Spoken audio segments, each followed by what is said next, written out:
All right, it is March 19th, 2026.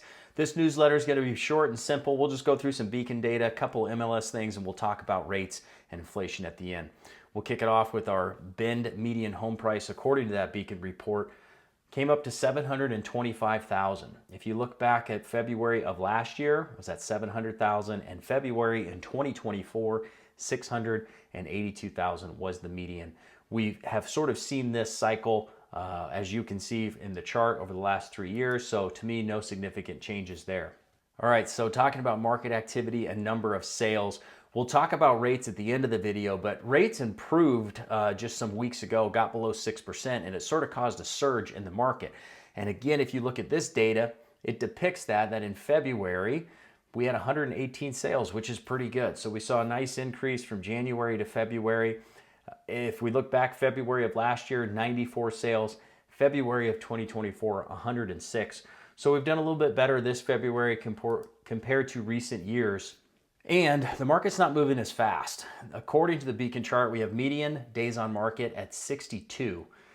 And you can see over the last few years, the market has continually gone slower. Now, as we move into summer, the momentum of the market picks up. So these days on market should drop. But as of right now, it's taking homes a little bit longer to sell. All right, let's talk about supply and inventory. I stand by that. I really think that the inventory is going to strongly increase this summer, especially if homes aren't selling as quickly and they're sitting on the market a little bit longer. Our supply data here shows 2.5 months of inventory sitting on the market. Last summer, you see that we peaked up to 5.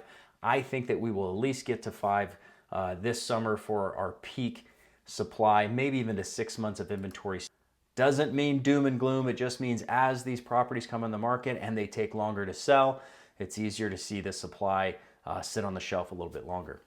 All right, that's enough of the beacon stuff. Let's take a look. This is the MLS data that I run every single week.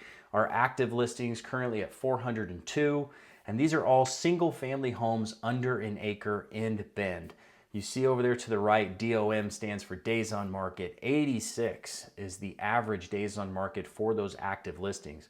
Now, the interesting thing is this week compared to this same week a year ago, we have 149 pending and 127 pending this same time last year. Same with solds. We're seeing an improvement there. This is just a snapshot of the last 30 days, 144 homes sold compared to this time last year at 114. But you can see that stark contrast between days on market for sold properties for this week at 90 and the same time last year, 66 days. So like I said, rates had improved weeks ago, and then we saw them slowly rebound and come back up. Obviously, the war in Iran has a lot to do with these things that are happening right now. The Fed actually met today and announced that they will not be changing rates in this current meeting. Their next meeting is in April, but they've already sort of forecasted that they might do one rate adjustment this year, and that could very well be it. So if we look at this Freddie Mac chart showing our 30-year and 15-year fixed rate mortgages, currently today is about 6.22. Again, this had dropped down to about 5.8, 5.7 just weeks ago. So we saw this, this sort of retaliation back of interest rates, and it'll be curious to see where it goes from here.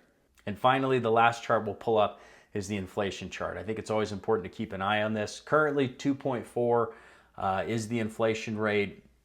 We've fought or tried to get to this 2% for a long time.